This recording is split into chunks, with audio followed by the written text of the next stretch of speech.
नमस्कार विद्यार्थी मित्र हो. इयत्ता 10वी विषय मराठी आपण बोर्डाच्या घटकनिहाय प्रश्नपेढीचा सराव करतो आहोत. या सराव मालिकेतील व्हिडिओ क्रमांक 11 मध्ये तुमचं मनापासून स्वागत. आपण विभाग 2 पद्य अभ्यासतो आहोत आणि आजच्या या भागामध्ये आपण आपल्या पाठ्यपुस्तकातील कविता क्रमांक 12 भरतवाक्य मोरोपंतांची अतिशय सुंदर अशी ही रचना आणि यावरील कृतींचा सराव आपण अभ्यासणार आहोत. आपल्याला अशाच प्रकारे ही जी काही कविता आहे तर ती प्रत्यक्ष कृतीपत्रिकेमध्ये सुद्धा देतात आणि त्याच्यावरती 8 गुणांच्या कृती आपल्याला विचारलेल्या असतात. प्रश्नपेढीमध्ये सुद्धा आपल्याला ही भरतवाक्य नावाची कविता दिलेली आहे आणि त्याच्यावरच्या 8 गुणांच्या कृती आता आपण पूर्ण करूया. पहा, इथे कृती क्रमांक 1 आहे. अशा आपण 2 कृती अभ्यासणार आहोत की प्रश्न दुसरा पुढील कवितेच्या आधारे सूचनेनुसार कृती करा. 8 गुणांसाठीची ही कृती आहे आणि त्याच्यामध्ये कृती आहे की उत्तर लिहा. सुसंगतीचं महत्त्व, सुसंगती सदा घडो, सूचनवाक्य कानी पडो, या ओळीनंच खरं तर या काव्याची सुरुवात झालेली आहे आणि त्याच्यामध्ये सुसंगतीचं महत्त्व आपल्याला सांगितलेलं आहे. काय सांगता येईल तर इथे सद्विचार कानी पडतात, म्हणजे सज्जनांच्या सद्विचारांचे श्रवण आपल्याला करता येतं त्यांच्या सहवासामध्ये. बुद्धीतील वाईट विचार जाऊन ती शुद्ध होते. बुद्धी आपली मलिन झालेली असेल तर ती या सज्जनांच्या सहवासामध्ये शुद्ध होते. अशा पद्धतीनं आपण ही सुसंगतीचं महत्त्व जे आहे तर ते आपण इथं सांगितलेलं आहे. दुसरी कृती आहे वाईट गोष्टींचा मोह टाळण्यासाठी करावयाचे उपाय. म्हणजे आपल्याला वाईट गोष्टींचा मोह पडत असतो आणि हे मोह टाळण्यासाठी करावयाचे उपाय सुद्धा मोरोपंतांनी सांगितलेले आहेत. पहा, मन शुद्ध ठेवावे म्हणजे मोह होणार नाही तर कोणत्या गोष्टींचा. गर्विष्ठपणाचा त्याग करावा, म्हणजेच आपण इथे कुठल्याही प्रकारचा अहंकार जो आहे, गर्विष्ठपणा जो आहे तो बाळगता कामा नये. आणि स्वतःमधील स्वतत्व ओळखावे, म्हणजे स्वची ओळख जी आहे ती आपण करून घ्यावी. आत्मविश्वास आपल्यामध्ये असला पाहिजे. अशा पद्धतीने आपण या वाईट गोष्टींचा मोह जो आहे तर तो टाळू शकतो. आता पहा विद्यार्थी मित्र हो, तिसरी आणि चौथीची कृती आहे तर सरळ अर्थ तुमच्या शब्दात लिहा आणि काव्य सौंदर्यावरची ही कृती आहे. या कृतींची उत्तरं कशी लिहायची ते आपण आता पाहूया.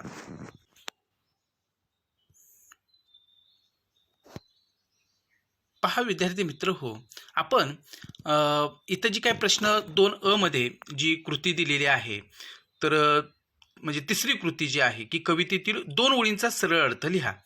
आता इथं ओळी दिलेल्या आहेत. मुकी हरी वसो तुझी कुशलधाम नामावली, क्षणांतपूर्वी जी सकल कामना मावली. अशा पद्धतीनं आपल्याला ह्या 2 ओळी दिलेल्या आहेत आणि त्या 2 ओळींचा आपल्याला काय करायचं आहे, अर्थ लिहायचा आहे. आपण जर कविता चांगल्या प्रकारे समजून घेतलेली असेल, त्याच्यातील सर्व शब्दांचे अर्थ आपल्याला माहिती असतील तर आपल्याला आपल्या भाषेमध्ये या ओळींमधून मोरोपंतांना काय सांगायचं आहे तर ते लिहू शकतो. आपण आता इथं प्रयत्न करूया की पहा, पंडित कवी मोरोपंतांनी वरील काव्यपंक्तीत नाममहिमा सांगितला आहे. ते परमेश्वराला म्हणतात, हे देवा, तुझे नाव माझ्या मुखातून सदैव येत राहो. माझे शरीररूपी घर तुझ्या नामोच्चाराने कुशल व पावन होऊ दे. तुझ्या नामस्मरणाने माझ्या मनाच्या सर्व इच्छा पुरवल्या जातात. अशा पद्धतीनं या 2 ओळींचा अर्थ जो आहे तो आपण इथं सांगितलेला आहे. हा सरळ अर्थ आहे, त्यामुळे आपल्याला त्याच्या पलीकडचा भावार्थ लिहायचा नाही. जो स्पष्टपणानं कवीनं जे सांगायचं आहे ते आणि आपल्याला जे समजलेलं आहे वाच्यार्थानं तर ते आपण इथं लिहायचं आहे. आणि अशा पद्धतीनं आपण या 2 ओळींचा जो सरळ अर्थ आहे तर तो लिहिलेला आहे. आता याच्यामध्ये चौथी कृती जी आहे ती आपल्याला दिलेली आहे काव्य सौंदर्यावरची, की खालील काव्यपंक्तीतून व्यक्त होणारे विचार सौंदर्य स्पष्ट करा. आता विचारांचं सौंदर्य आपल्याला इथं स्पष्ट करायचं आहे. जो विचार मांडलेला आहे त्या विचाराचं वेगळेपण असेल किंवा त्या विचाराचं महत्त्व असेल, त्या विचारातून कवींना नेमकं काय सांगायचं आहे हे आपल्याला इथं पटवून द्यायचं असतं. आता पहा, इथं ओळी दिलेल्या आहेत. स्वतत्व हृदया कळो, दुरभिमान सारा गळो, पुन्हा न मन हे मळो, दुरित आत्मबोध हे जळो. आता आपल्याला याचं लेखन कसं करता येईल उत्तराचं ते बघूया. की हे पहा, भरतवाक्य या मोरोपंत यांच्या रचनेत सज्जन माणसांच्या सहवासाचे व सद्विचारांच्या श्रवणाचे महत्त्व पटवून दिले आहे. माणसानं आपलं चारित्र्य कसं स्वच्छ ठेवावे याविषयी लोकांना मोलाचा उपदेश केला आहे. मोरोपंतांनी खोटा अभिमान न बाळगण्याचे व स्वची ओळख करून घेण्याचे आवाहन केले आहे. ते परमेश्वराला म्हणतात, माझ्या अंतःकरणाला आत्मतत्वाचे म्हणजेच स्वचे आकलन होऊ दे. आपण स्वतःला ओळखले पाहिजे, आत्मविश्वास असला पाहिजे, खोटा अभिमान सोडून द्यायला हवा. दुरभिमान गर्व बाळगू नये. आपले मन वाईट विचारांनी मलिन होणार नाही याची काळजी घ्यावी. मन शुद्ध पवित्र राखलं पाहिजे. आत्मज्ञान वाढवून त्यामध्ये सर्व अनिष्ट वाईट गोष्टी जाळून टाकाव्यात. मोरोपंतांनी सांगितलेला हा मार्ग आत्मोद्धाराचा मार्ग आहे. आत्मोद्धाराच्या एकामागून एक पायऱ्या चढताना भक्ती मार्गात मोहाला बळी न पडण्याचे आवाहन प्रत्येक पायरीवर स्मरते. हेच मोरोपंतांच्या या काव्याचं वैशिष्ट्य आहे. अशा पद्धतीनं आपण या 2 ओळींचं जे विचार सौंदर्य आहे तर ते इथं काय केलेलं आहे, लिहिलेलं आहे. अशाच पद्धतीनं तुम्हाला या कृतींवरचं लेखन जे आहे, मग विचार सौंदर्य असेल, भावसौंदर्य असेल, तर ते आपल्याला काय करायचं आहे, लिहायचं आहे. आता आपण पुढच्या कृती पाहूया. विद्यार्थी मित्र हो, आपल्याला इथे प्रश्न दुसरी 2 जो आहे तर त्याच्यामध्ये जी कृती दिलेली असते ते आपल्याला माहिती आहे की मुद्द्यावरून आपल्याला काय करायचं असतं, त्या कवितेवरती म्हणजे 2 कवितांची नावं दिलेली असतात आणि त्याच्यावरती जे मुद्दे दिलेले असतात त्या मुद्द्यानुसार आपल्याला त्याचं लेखन करायचं असतं. म्हणजेच खालील मुद्द्यांच्या आधारे कोणत्याही एका कवितेसंबंधी खालील कृती करा. आता 2 कवितांपैकी इथं आपण एक कविता घेतलेली आहे, उत्तम लक्षण, आणि तिथं मुद्दा दिलेला आहे त्यांनी प्रस्तुत कवितेच्या कवीचे किंवा कवयित्रीचे नाव लिहा. आपल्याला माहिती आहे की प्रस्तुत कवितेचे कवी कोण आहेत, संत रामदास. आपण संत रामदास एवढंच इथं लिहायचं आहे. आता पहा, प्रस्तुत कवितेचा विषय म्हणजे या कवितेतून नेमका कोणता विषय मांडलेला आहे, तर उत्तम लक्षण या रचनेत संत रामदासांनी आदर्श व्यक्तीची लक्षणे सांगितली आहेत. अशा पद्धतीनं आपण या कवितेचा विषय इथं मांडलेला आहे. आता विद्यार्थी मित्र पहा, प्रस्तुत कविता तुम्हाला आवडली किंवा न आवडली ते सकारण स्पष्ट लिहा. म्हणजे आपल्याला उत्तम लक्षण ही कविता आवडली असेल तर ती का आवडली ते सांगायचं आहे, आवडली नसेल तर का आवडली नाही तेही आपल्याला सांगता यायला पाहिजे. अशा पद्धतीनं आपण काय करायचं आहे, या कृतीचं लेखन करायचं आहे. पहा, ही कविता जीवनाचा आदर्श मार्ग सांगण्याचे काम करते. सुखी आणि आनंदी समाज जीवन निर्माण करण्यासाठीचा उपदेश ही कविता करत असल्याने मला ही कविता मनापासून आवडली. प्रपंच व परमार्थ या दोन्ही गोष्टींचं ज्ञान सामान्य जनांना साध्या सोप्या सुबोध व प्रासादिक रचनेतून समर्थांनी पटवून दिले आहे. संत रामदास समाजाच्या नैतिक व आध्यात्मिक उन्नतीविषयी किती जागरूक होते हे या कवितेतून लक्षात येते. अशा पद्धतीने आपण या 3ही मुद्द्यानुसार हे लेखन पूर्ण केलेलं आहे. आता पुढची कविता आपल्याला कोणती दिलेली आहे पाहूया. पुढची कविता दिलेली आहे वस्तू, आणि आता याचा मुद्दा पहिला दिलेला आहे की प्रस्तुत कवितेच्या कवीचे किंवा कवयित्रीचे नाव लिहा. अर्थातच इथं प्रस्तुत कवितेचे जे कवी आहेत ते आहेत भा धामनसकर. आता आपण कवितेचा विषय कोणता आहे, तर निर्जीव वस्तूंनाही भावना असतात हा विषय या कवितेत मांडला आहे. निर्जीव वस्तूंना सुद्धा भावना असतात आणि आपण सुद्धा त्या भावना समजून घेऊन त्यांच्याशी वागलं पाहिजे हा विषय या कवितेमध्ये कवीने हाताळलेला आहे. आता पहा, प्रस्तुत कविता तुम्हाला आवडली किंवा न आवडली ते सकारण स्पष्ट लिहा. आता ही कविता आवडली असेल तर ती का आवडली, आवडली नसेल तर का आवडली नाही हे आपल्याला इथं लिहायचं आहे. आपण इथं पाहू काय लिहायचं ते, की वस्तू ही एक चिंतनशील कविता आहे. ज्या वस्तू आपल्याला सेवा देतात त्यांच्याकडे पाहण्याचा आपला दृष्टिकोन कसा असावा हे सांगण्यामध्ये ही कविता यशस्वी झाली आहे असे मला वाटते. वस्तूंच्या बाबतीत आपण संवेदनशील असायला हवे. त्यांनाही भावना असतात हे स्वीकारले पाहिजे. त्यांच्याविषयी कृतज्ञ असायला हवे. वस्तू जुन्या झाल्या म्हणजे त्यांची अवहेलना होणार नाही याची आपण काळजी घेतली पाहिजे.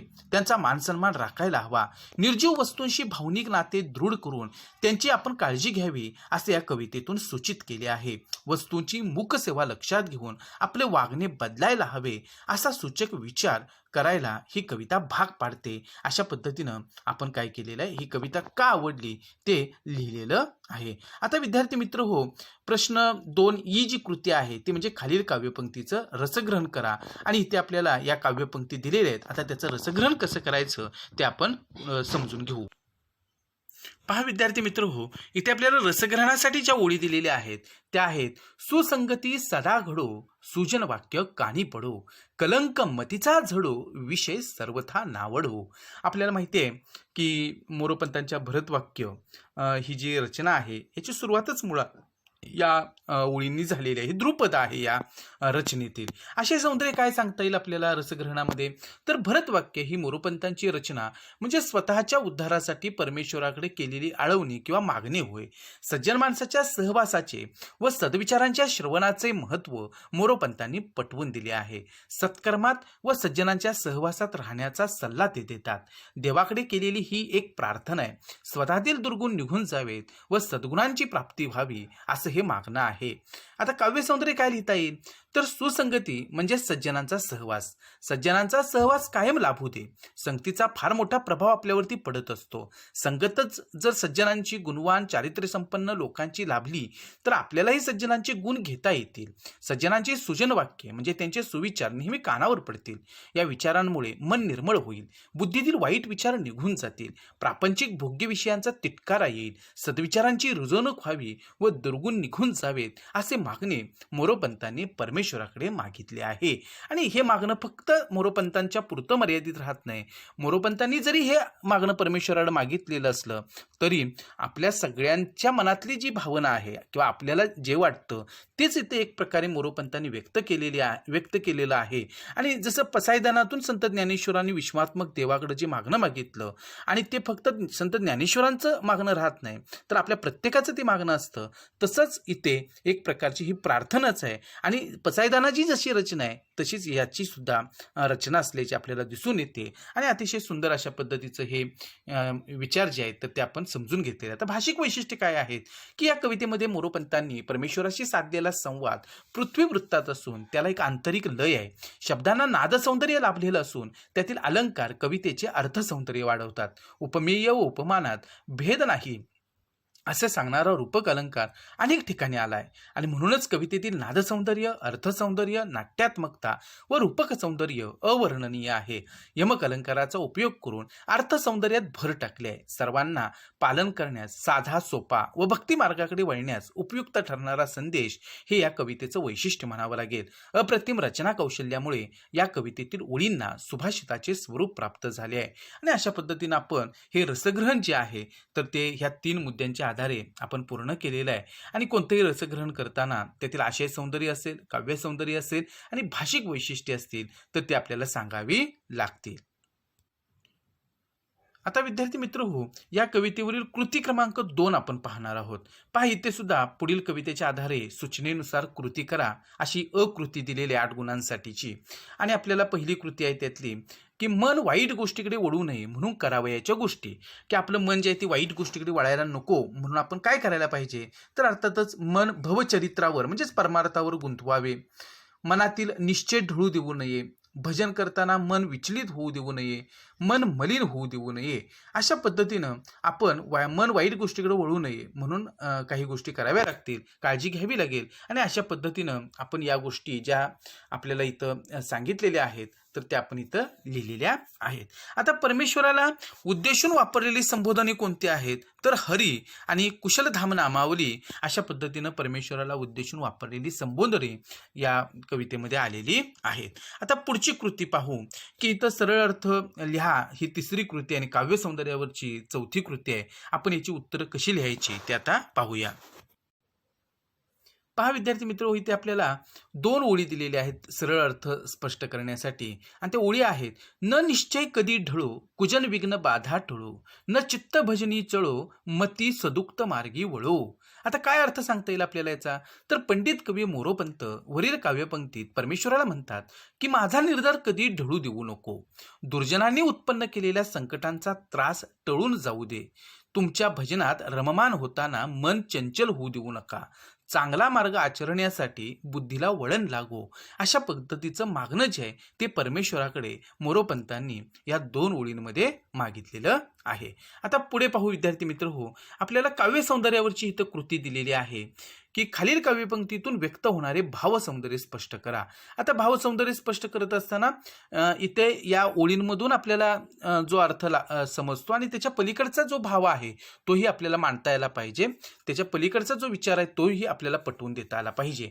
की पहा, ओळी दिलेल्या आहेत, कृपा करीशी तू जगत्रय निवास दासावरी, तशी प्रकट हे निजाश्रित जना सदा सावरी. आता इथे पहा विद्यार्थी मित्र हो, आपण याचं लेखन कसं करायचं, तर भरतवाक्य या मोरोपंत यांच्या रचनेत सज्जन माणसांच्या सहवासाचे व सद्विचारांच्या श्रवणाचे महत्त्व पटवून दिले आहे. सज्जन लोक आपल्या विचारांनी आपल्यातील दुर्गुण काढून टाकतात व एक चांगली व्यक्ती बनण्याची शिकवण देतात. मोरोपंतांनी पृथ्वी वृत्तात परमेश्वराशी साधलेला हा संवाद आहे. मोरोपंतांनी नामस्मरण हा सहज सोपा मार्ग सांगताना रूपक अलंकाराचा उपयोग केलाय. नामावली हीच माऊली असे समजून ती सर्व कल्याणांचे स्थान असल्याचा विचार ते मांडतात. कुशलधाम नामावली म्हणजे सर्व इच्छा पूर्ण करणारी जणू माऊली, आणि म्हणूनच तिला माझ्या मुखी सदैव राहू दे. स्वर्ग, मृत्यू व पाताळ या तिन्ही जगात वास्तव्य करणारा देव जशी दासांवर कृपा करतो, तशी ही नामावली आश्रयासाठी आलेल्या लोकांना सावरून घेते, सर्व इच्छा पूर्ण करते, माऊलीप्रमाणे संकटकाळी धावून येते आणि सर्वांचे कल्याण करते. हा नाममहिमा असा सर्वांगीण व सर्वकालीन आहे. साधकाला आचरण्यास सोपा व भक्तिमार्गाकडे वळण्यास उपयुक्त आहे. रूपक उपमा अलंकारांमुळे अर्थसौंदर्याला एक साजिरे गोजिरे रूप प्राप्त झाले आहे. अशा प्रकारे मोरोपंतांनी नाममहिमा परमेश्वर भक्तीचा सोपा मार्ग असल्याचे सांगितले आहे. अशा पद्धतीनं आपण हे भावसौंदर्य इथे स्पष्ट केलेलं आहे. आता यावरची पुढची कृती जी आहे ते आपण पाहूया. विद्यार्थी मित्र हो, आपल्याला आता पुढची कृती दिलेली आहे 2A की खालील मुद्द्यांच्या आधारे कोणत्याही एका कवितेसंबंधी खालील कृती सोडवा. आणि पहिली कविता दिलेली आहे खोद आणखी थोडेसे. आता याच्यामध्ये पहिला मुद्दा दिलेला आहे की प्रस्तुत कविता तुम्हाला आवडण्याचे वा न आवडण्याचे कारण लिहा. आता आपण हे लिहू शकतो की खोद आणखी थोडेसे ही कविता एक प्रेरणादायी कविता आहे. मरगळलेल्या अवस्थेत असलेल्या प्रत्येकाला ही कविता स्फूर्ती देते, त्यामुळेच ही कविता मला विशेष आवडते. यातील आशय आयुष्यभर उपयोगी पडणार आहे. अपयशाच्या प्रसंगी आणखी थोडेसे हे शब्द जिद्द, चिकाटी, आशावाद निर्माण करतात. एक नवीन उत्साह, चैतन्य निर्माण होते. मनाला नवी उमेद मिळते. पुढे पाऊल टाकण्यासाठी बळ मिळते. जीवनाची वाट चालत असताना चढ उतार असतातच, परंतु अपयशाच्या प्रसंगी नाउमेद होणाऱ्या मनाला आणखी पुढे जाण्यासाठी सकारात्मकतेचे पंख देण्यामध्ये ही कविता यशस्वी झाली आहे. अशा पद्धतीनं आपण ही कविता आपल्याला का आवडली ते आपण सांगू शकतो. आता पुढचा मुद्दा या कवितेवरचा की प्रस्तुत कवितेतील शब्दांचे अर्थ लिहा. आता मुळात प्रश्नपेढीमध्ये आपल्याला जे शब्द दिलेले आहेत तर ते भरतवाक्य या कवितेवरचे आहेत. त्यामुळे आपण इथं काय केलेलं आहे की 1-2 शब्द जे असतील तर ते मी घेतलेले आहेत आणि त्या पद्धतीने त्याचा अर्थ आपण पाहूया. पहा, रित्या या कवितेमध्ये आलेला शब्द रित्या म्हणजे रिकाम्या, आणि दुसरा शब्द इथं उमेद, उमेद म्हणजेच जिद्द. अशा पद्धतीने आपण जर शब्दांचे अर्थ विचारले तर ते आपल्याला अचूक सांगता आले पाहिजेत. आता पुढची कविता आहे विद्यार्थी मित्र हो, ती कविता आहे आकाशी झेप घेरे. आता याच्यावरचा सुद्धा पहिला मुद्दा आहे की प्रस्तुत कविता तुम्हाला आवडण्याचे वा न आवडण्याचे कारण लिहा. आता पहा, आकाशी झेप घेरे हे कवी जगदीश खेपुडकर यांची एक नितांत सुंदर कविता आहे. हे गाजलेलं चित्रपट गीत आहे. प्रत्येकाला आवडणारे व गुणगुणावेसे वाटणारे हे काव्य आहे. यातील संदेश मनाला नवी उभारी देणारा आहे. त्यामुळे ही कविता मला मनापासून आवडते. या गीताची चाल, संगीत अप्रतिम आहे. मोह, माया, सत्ता यांचा लोभ असता कामा नये. या गोष्टींपासून मिळणारं सुख तात्पुरते असते. स्वतःला ओळखून कठोर परिश्रमाने, प्रयत्नाने आपण आपले ध्येय गाठले पाहिजे. हा विचार प्रेरणादायी आहे. शाश्वत सुख हे मुक्त स्वातंत्र्यात आहे. स्वसामर्थ्याने स्वतःला सिद्ध करण्यात आहे. हा विचार मौलिक आहे. या कवितेतील ओळी सहज मुखोद्गत होणाऱ्या व दीर्घकाळ स्मरणात राहणाऱ्या आहेत. इथे स्मरणात हा शब्द जो आहे तो चुकलेला आहे की अर्धा पाहिजे आणि मग त्याला पूर्ण जोडायला हवा. आता पुढे पहा, मराठी जनांच्या मनावर या गीताने मोहिनी घातली आहे. अशा पद्धतीने आपल्याला ही कविता का आवडली ते आपण सांगितलेलं आहे. आता पुढची कृती आहे याच्यावरची की प्रस्तुत कवितेतील शब्दांचे अर्थ लिहा. आता समजा काया हा शब्द आपल्याला दिला तर अर्थातच त्याचा अर्थ आहे शरीर, आणि सुखलोलूप असा आपल्याला शब्द दिला तर सुखाची आसक्ती किंवा सुखाने घेरलेली, अशा पद्धतीनं आपण काय करू शकतो, त्याचा अर्थ लिहू शकतो. आता या ह्याच्यामध्ये आपली ई कृती जी आहे ती रसग्रहणाची, आणि इथे आपल्याला काव्यपंक्ती दिलेली आहेत रसग्रहणासाठी. आता याचं रसग्रहण कसं करायचं ते आपण पाहूया. पहा विद्यार्थी मित्र हो, इथं ओळी आपल्याला दिलेल्या आहेत. मुखी हरी वसो तुझी कुशलधाम नामावली, क्षणात पुरविल जी सकल कामना मावली. असे सौंदर्य आपण पाहू. भरतवाक्य या रचनेत सज्जन माणसांच्या सहवासाचे व सद्विचारांच्या श्रवणाचे महत्त्व पटवून दिले आहे. परमेश्वराचा नाममहिमा सांगितलाय. आपल्याला योग्य मार्ग दाखवण्याचे व भक्तिमार्ग अधिक सोपा करण्याचे काम नामस्मरण करते. आपल्या मुखामध्ये नेहमी परमेश्वराचं नाम असावे असे मोरोपंतांना वाटते. भक्तीचा सोपा मार्ग सांगितला आहे. आता काव्य सौंदर्य काय सांगता येईल तर मोरोपंतांनी नामस्मरण हा सहज सोपा मार्ग सांगताना रूपक अलंकाराचा उपयोग केलाय. नामावली हीच माऊली असे समजून ती सर्व कल्याणांचे स्थान असल्याचा विचार ते मांडतात. कुशलधाम नामावली म्हणजे सर्व इच्छा पूर्ण करणारी जणू माऊली. माऊलीप्रमाणेच संकटकाळी धावून येते आणि सर्वांचे कल्याण करते, आणि म्हणूनच तिला माझ्या मुखी सदैव राहू दे हा नाममहिमा असा सर्वांगीण व सर्वकालीन आहे. साधकाला वाचकाला आचरण्यास सोपा व भक्ती मार्गाकडे वळण्यास उपयुक्त आहे. रूपक उपमा अलंकारांमुळे अर्थसौंदर्याला एक साजिरे गोजिरे रूप प्राप्त झाले आहे. आता भाषिक वैशिष्ट्ये आपण जी सुरुवातीच्या रसग्रहणाच्या काव्यपंक्तीसाठी लिहिलेली आहे तीच भाषिक वैशिष्ट्ये आपण यालाही लिहू शकतो की मोरोपंतांनी परमेश्वराशी साधलेला संवाद पृथ्वी वृत्तात असून त्याला एक आंतरिक लय आहे. शब्दांना नादसौंदर्य लाभलेले असून त्यातील अलंकार कवितेचे अर्थसौंदर्य वाढवतात. उपमेय व उपमानात भेद नाही असे सांगणारा रूपक अलंकार अनेक ठिकाणी आला आहे आणि म्हणूनच कवितेतील नादसौंदर्य, अर्थसौंदर्य, नाट्यात्मकता व रूपक सौंदर्य अवर्णनीय आहे. यमक अलंकाराचा उपयोग करून अर्थसौंदर्यात भर टाकले आहे. सर्वांना पालन करण्यास साधा, सोपा व भक्ती मार्गाकडे वळण्यास उपयुक्त ठरणारा संदेश हे या कवितेचे वैशिष्ट्य म्हणावे लागेल. अप्रतिम रचना कौशल्यामुळे या कवितेतील ओळींना सुभाषिताचे स्वरूप प्राप्त झाले आहे. अशा पद्धतीनं आपण ह्या दिलेल्या ओळींचं जे रसग्रहण आहे तर ते केलेलं आहे.